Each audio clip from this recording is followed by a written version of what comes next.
Comissão de Educação da Alerj analisa a solicitação de pedagogos da FAETEC para a mudança de cargos.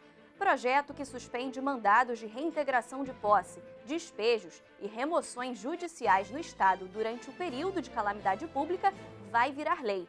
E Fórum Permanente vai debater os impactos da produção alimentar artesanal no Brasil. O Jornal da Alerj está no ar.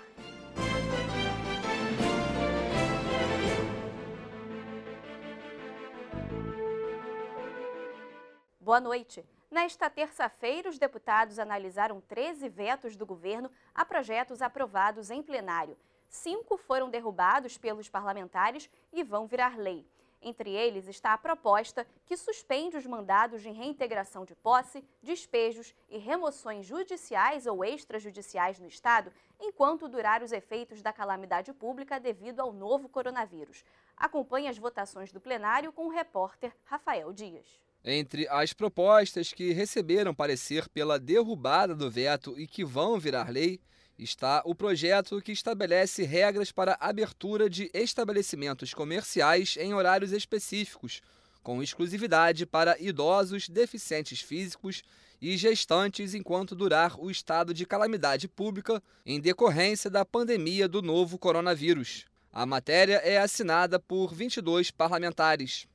Já o projeto que proíbe no Estado a prestação de serviço ao consumidor que tenha como objetivo o abastecimento de veículo em local diverso ao posto de gasolina, também teve o veto derrubado e seguirá para a promulgação do presidente da Alerj. A matéria conta com a assinatura de 32 parlamentares. Outra proposta que recebeu parecer pela derrubada do veto e deverá se tornar lei é a dos deputados Vandro Família, Rodrigo Amorim e Rosane Félix, que determina que o Poder Executivo deva ser obrigado a contratar apólices de seguro de vida para os profissionais da saúde e da segurança pública do Estado, enquanto perdurarem os efeitos da pandemia do novo coronavírus. A proposta que determina que condomínios residenciais, comerciais, conjuntos habitacionais, associações de moradores e demais organizações do gênero devam ser obrigados, através de seus representantes legais, a fixar cartazes com informações sobre os serviços de atendimento às mulheres em situação de violência, que estão em funcionamento durante o período de isolamento social. Também teve o veto derrubado e será promulgado. A matéria tem a assinatura de 34 parlamentares. Nessa concepção de que a gente vê cada vez mais o crescimento dos condomínios, cada vez mais a gente precisa ter um entendimento de que a gente precisa atuar ali. E hoje a possibilidade de um projeto simples, como a fixação de cartazes que traga o Disque 180 de combate à violência contra a mulher, que traga ali o atendimento da Defensoria Pública, que traga também endereços de DEANs, a gente conseguir, com um pequeno cartaz, conseguir dar um salto da comunicação, da possibilidade de uma rede de combate à violência contra a mulher. A proposta que proíbe no Estado do Rio de Janeiro os mandados de reintegração de posse, ordens de despejo e remoções judiciais e extrajudiciais teve o seu veto derrubado e segue agora para a promulgação. A matéria é assinada por 11 parlamentares. A gente acredita que essa lei, nesse momento, traz um mínimo de dignidade a essas pessoas, que não dá para ser expulso nesse contexto de pandemia.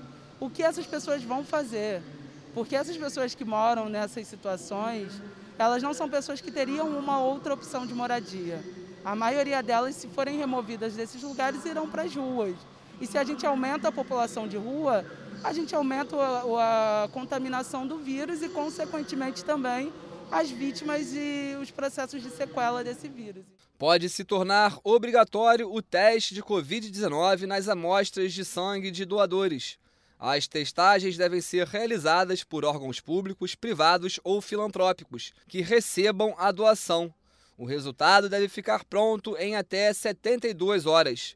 Nos casos de exame positivo, o doador deve ser encaminhado à Secretaria Estadual de Saúde para acompanhamento médico. O projeto do deputado Marcelo Cabeleireiro foi aprovado e segue para a sanção ou veto do governador. É um projeto que vai ajudar não só aquelas pessoas que vão aos hemonúcleos, para fazer a sua doação, e doar um sangue de qualidade. Existe uma importância muito grande nesse sentido, porque até mesmo o meio científico não tem o que pode causar o Covid futuramente nas pessoas que foram contaminadas. Lojas do Rio que vendem roupas podem ser obrigadas a adotar o direito de arrependimento do cliente, devolvendo o valor pago nas compras presenciais, enquanto durar o estado de calamidade pública causado pela pandemia do novo coronavírus.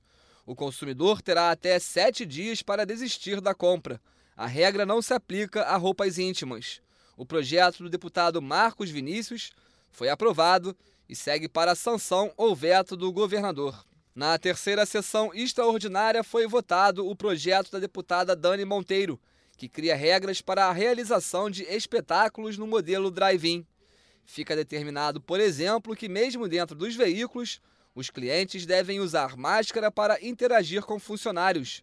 Deverá ser feita a verificação de temperatura dos frequentadores antes do veículo ingressar no local e existir uma distância mínima de 2 metros entre os carros.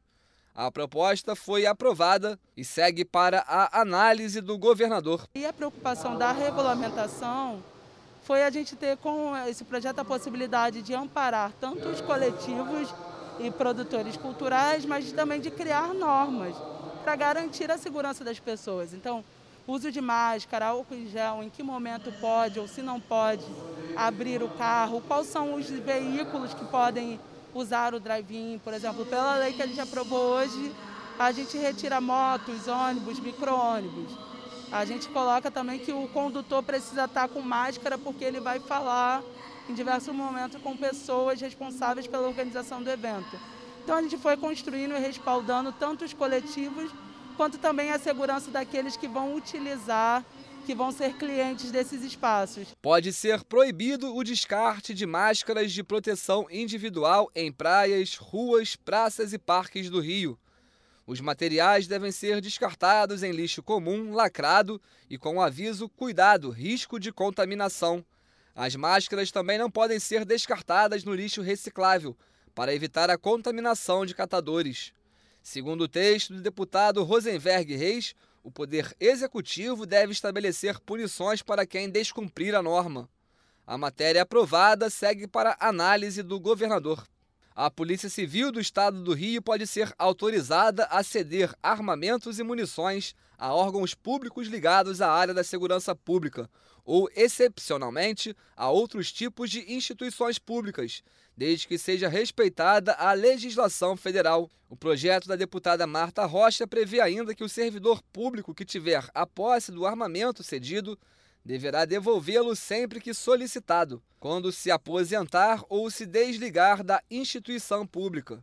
A medida vai beneficiar servidores do Ministério Público, Defensoria e Tribunal de Justiça, ou seja, a Polícia Judiciária do Estado. O projeto recebeu 7 emendas e retorna para análise das comissões técnicas. Analisada ainda a proposta do deputado Átila Nunes, que pretende incluir a população do sexo masculino que não tenha vida sexual ativa como beneficiária do Programa Estadual de Vacinação contra o HPV. O projeto foi aprovado em primeira discussão. E a proposta dos deputados Zeidan, Marta Rocha, Carlos Mink, Valdec Carneiro, Marcelo Freixo, Tia Ju, Paulo Ramos e do ex-deputado Zaqueu Teixeira, que cria o Fórum Permanente de Diálogo sobre Política Urbana nas Favelas do Estado, recebeu 6 emendas e retornou para análise das comissões.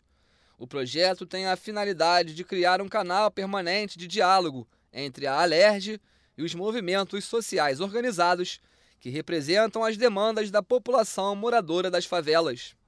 Pedagogos da FAETEC querem ser reconhecidos como professores especialistas em educação, como já é previsto na Lei de Diretrizes e Bases da Educação Nacional.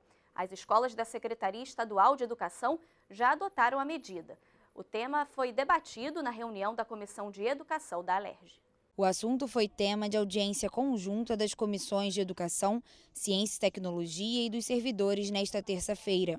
Na reunião foi debatido o projeto do deputado Flávio Serafini, que define mudanças na descrição dos cargos na FAETEC para atender a demanda dos profissionais. A proposta cria os cargos de professor inspetor escolar, professor orientador educacional e professor supervisor educacional. O parlamentar que preside a Comissão de Educação reforçou que o reconhecimento desses profissionais como docentes não trará impacto financeiro para o Estado. Esse projeto 3.000 de 2020 ele não tem nenhum impacto financeiro, porque o que ele faz é adequar as nomenclaturas a esse ofício do pedagogo, que é também um ofício de professor.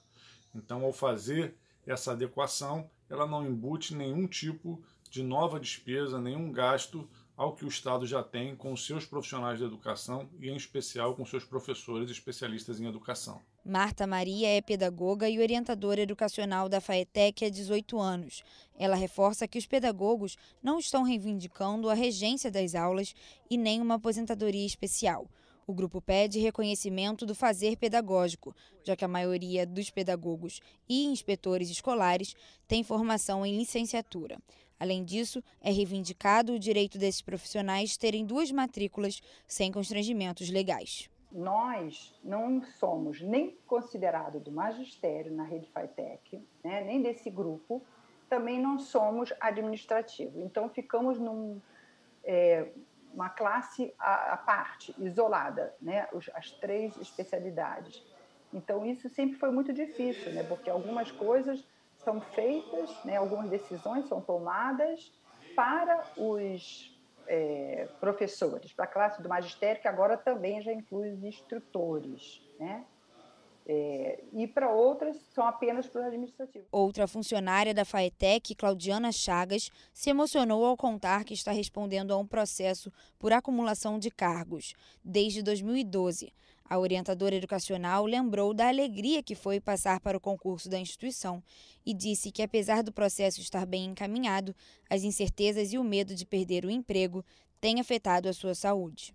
Mesmo convicta de que não se configura essa ilicitude na acumulação, eu tenho que fazer um esforço diário para não sucumbir diante de problemas de saúde que se desencadearam em razão desse tipo de sofrimento. Depressão, crise de ansiedade, síndrome do pânico, fibromialgia, artrite reumatoide. Além disso, eu tenho que buscar força interior cada dia para ser resiliente e para provar o óbvio. O deputado Valdec Carneiro, presidente da Comissão de Ciência e Tecnologia, lamentou casos como o de Claudiana e defendeu a aprovação do projeto para garantir a possibilidade de acumulação lícita de matrículas e a isonomia em relação ao tratamento que os pedagogos têm na estrutura da Secretaria de Educação. É preciso alterar a denominação desse cargo na rede FAETEC, alterar as suas atribuições para deixar claro que a pedagogia e a docência e o magistério são indissociáveis no contexto escolar. Portanto, foi uma audiência importante, trabalhamos com argumentos baseados no Conselho Nacional de Educação e nas suas resoluções, baseados na concepção da própria pedagogia e na própria estrutura dos cursos de licenciatura em pedagogia, que são todos de licenciatura, aliás. Os cursos de pedagogia formam professores, formam especialistas no professor, e é assim que eles devem ser reconhecidos no mercado de trabalho, inclusive nas redes públicas. É até a razão da proposta de emenda constitucional que eu apresentei, a PEC 49 de 2020, para dar um remédio constitucional a essa situação, resolvendo o problema em todo o estado do Rio de Janeiro. E o Fórum de Desenvolvimento Estratégico do Rio vai debater nesta quarta-feira como estados do Brasil atuam na produção de alimentos de origem animal de forma artesanal. Os produtores de alimentos desta categoria no país recebem o chamado Selo Arte e o objetivo da reunião é saber como o estado do Rio vem atuando nesta área. O encontro é às 10 horas da manhã e será transmitido ao vivo pelo canal do Fórum no YouTube. Nessa quarta-feira, nós vamos reunir representantes do Ministério da Agricultura, do Espírito Santo e de Santa Catarina, além de técnicos da Secretaria Estadual do Rio de Janeiro, para a gente falar sobre a experiência de implantação do selo Arte nesses estados e realizar um intercâmbio de experiências. O Rio de Janeiro já avançou com a adesão ao Sistema Brasileiro de Inspeção, que permite que produtos que tenham esse selo CISB possam circular pelo território nacional, mas o selo Arte é um passo a mais. E para que isso aconteça, é preciso que a gente defina no território fluminense o que é o artesanal do estado do Rio. A gente vai conhecer um pouco as experiências de outros estados e talvez aí captar algumas inspirações. O Jornal da LERJ fica por aqui. Você pode acompanhar a programação também em nosso site e pelas nossas redes sociais. TV LERJ, o canal do povo. Uma boa noite para você.